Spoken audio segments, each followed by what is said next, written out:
До операции было плохо, нос не дышал и уши не слышали. А после операции стало более лучше, комфортно, уши слышат и nос. Bemorimiz 12 yoshdalar, kelgandagi shikoyatlari burundan nafas olish qiyinligi va ikki tomonda eshish pastligi edi. Tekshirib ko'rganimizda burun halqum yo'lida adenoid 3-daraja ekan.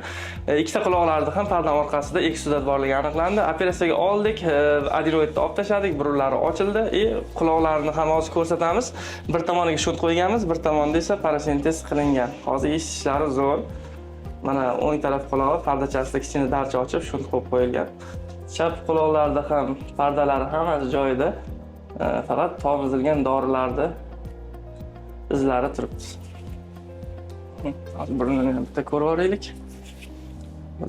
Сртом дыши, хорошо. Вот lampa скажи. Lampa. Aha, mana adenoidni o'rnini ko'ryapsizlar. Mana 2 haftalik natija yaxshi bityapti hozir. Burun orqasi katta ochiq. Sizda lor a'zolarida, quloq, tomoq, burunda muammolar bo'lsa, albatta bizga murojaat qiling. Biz buni yechimini topamiz.